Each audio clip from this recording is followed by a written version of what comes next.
Okay, guys, Paul here and Jim. Welcome aboard Southern Estate here, where we're going to do a little series on here on boat buying because that's what Jim's in town for right now. One of the reasons he's in. He's also in for a visit. Hope you enjoyed our dinner last night. We did. Yeah, at our little taco joint there. Best tacos in town. Yeah, it was good. Yo-ho tacos. Yeah. Anyway, we'll be doing a series here, and when you guys see the series, we appreciate it if you leave a comment down below. Make sure you hit that like button.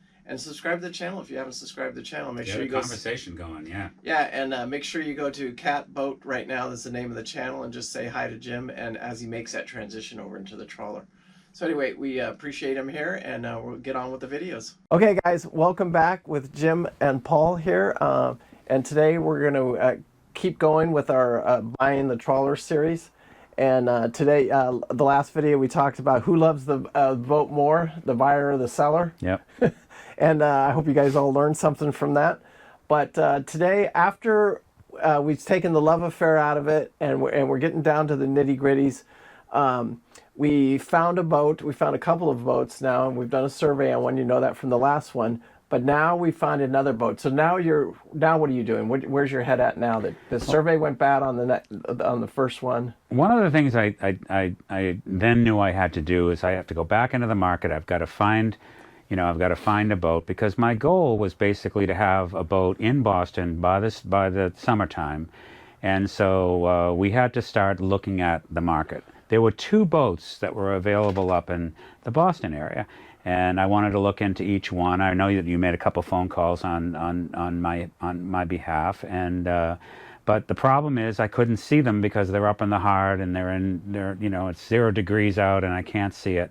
And so what I asked you to do is, can you look around, your local market and see what's available there? Yeah. So then I went down and I pretty much knew there was one not too far from me. Was that Pensacola? Yeah, Pensacola. That one. I went and so I actually called the broker on that, and I just didn't get a good vibe about it. I think it would have been a decent boat, but I personally don't like plastic tanks. Oh, did it have plastic tanks? Yeah. So it was a huge turnoff right there. Then they're at 110,000. The physical broker started talking to him and saying, well, this needs to be done, and the glass up there needs to be polished. And anyway, he was like, basically, if your buyer's not willing to spend $110,000 on this boat, then I don't want to talk to him. And I'm it was kind of a bit of an arrogant type of really attitude, arrogant. Right? And then the boat, he started making excuses for the boat, backpedaling, and I'm like, and I know where the boat's at. It's actually on the hard right now, and they're doing some work. And we could still tomorrow probably go look at it if we wanted to. But I don't think there's anything there because I'm a huge, I don't want plastic tanks in my trawler.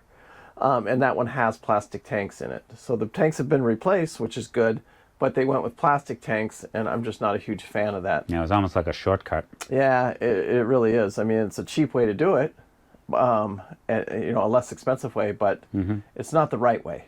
Okay. So I think between that and just a bad vibe from the broker, that was it. So then I got into the web, what I call the deep web, because I think what a lot of people do is forget, like Facebook ads and this and this. And so then I find one, and there's a little story behind this too, because later on we found out that it wasn't not listed correctly. So it's not showing up on Yacht World correctly, but I was able to keep digging and digging, and I found it.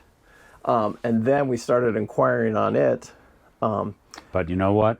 The emotion kicked in again. Immediately? Yeah, because I remember calling that broker, and I said, I want to fly down and I want to see it now. Yeah. And you were involved in that conversation, and you gave me the advice, no, you don't need to do that. Let me go and look at it for you. Yeah, well, one thing though, before we did that, we did a FaceTime video with the broker, and he walked us around the whole boat. And at that time, we both got a little excited. I was even starting to, it looked good on the FaceTime. Especially that engine room. Oh yeah, wow, that's a whole nother that's a whole nother world. Anyway, but then you said, I'm gonna fly down immediately. I said, whoa, back the brakes up. Yep. let me just drive. This is the day before I'm going on the Nordic Tug. That's right. That was the day before. That was the day before you left for that. Yeah, it was my Houston day trip. to prep. Last day to prep the Nordic before we head to Houston, and I said.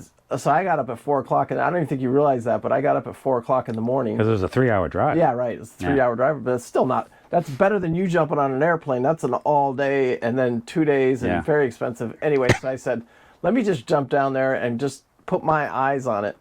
And I got to tell you, when I got out of the truck, my first initial, because they had the canvas set down and it looked ragged. It wasn't prepped. Yeah, it wasn't staged correctly. Yeah. And so I said, man, it's rough. Because the FaceTime video looked really good, but the actual boat, when I got to it, I'm like, ugh. And then when I got inside of it, it was still, you know, but then he pulled the engine room compartment, I'm going, ooh. That's what I said, wow. There's some wow factor there. But then, so then I went through it, looked at all the liners, and we did a FaceTime video. Yeah. And then I said, wow, there's some value here, and there's some quality here. I think you basically were saying that the value is below the waterline. I remember you saying that. And it was true. Yeah, because I said, I don't want your expectations to be high on this, because the interior, now that does, like the headliner is absolutely perfect in it. There's not a scratch, nothing in it. That's not where it was like the wall panels, and even them, the ones in the bedroom look good. But just like somebody put clear coat over the Formica, that looks dingy because now that clear coat's breaking down. And then there's a couple of veneers that need to be replaced. Really a minimal amount of work for an experienced carpenter that knows what he's doing. You know, I wouldn't put that past, you know, $2,000 or $3,000 a touch-up job on that interior.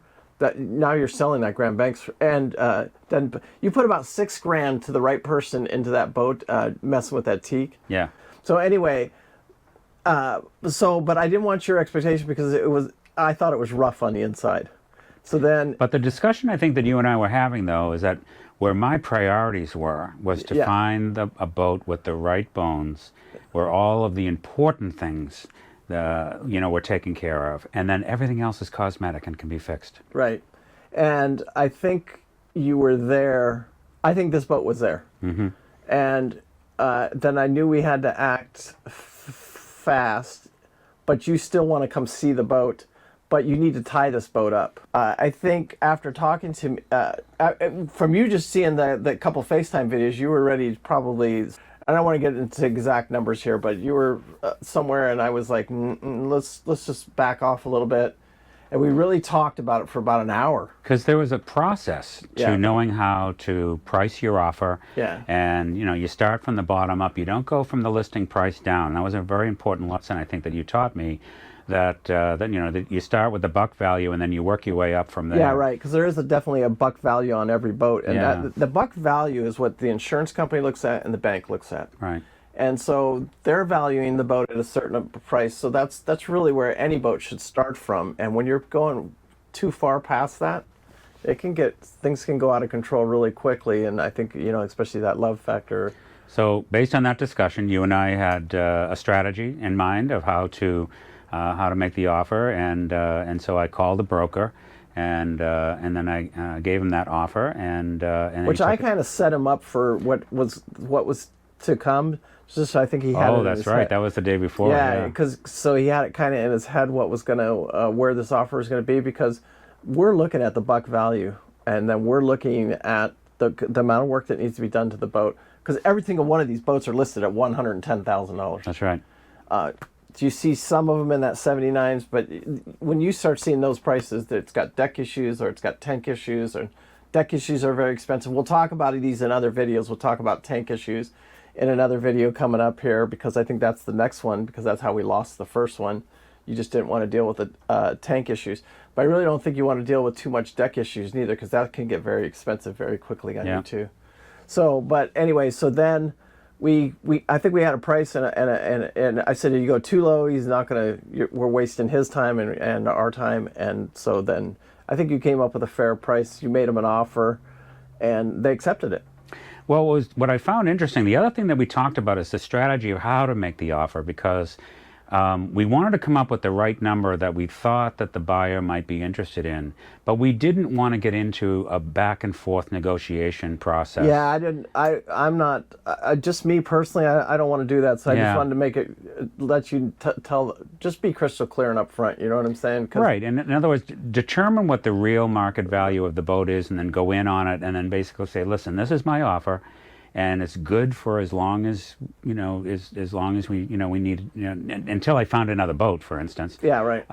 And it kept the process really simple, and it kept it honest. Yeah, and I think this could have backfired because somebody looked at the boat like hours before we did, and that didn't go well. And so that helped us a little bit, but so the whole negotiation thing started, and later on we're learning that some other things happened. And I don't want to get too far into the details right now, but I think we made a fair offer, and Yep. I think it's a decent offer.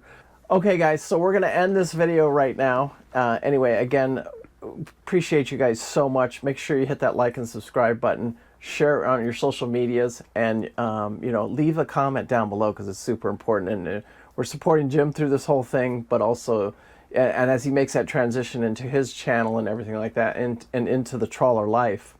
But you know, it's important to support him and all of us on YouTube here. And so, you know, those comments are super important to get engaged with. So anyway, peace out. Remember, live life with no regret. I do. And have a nice day. Bye.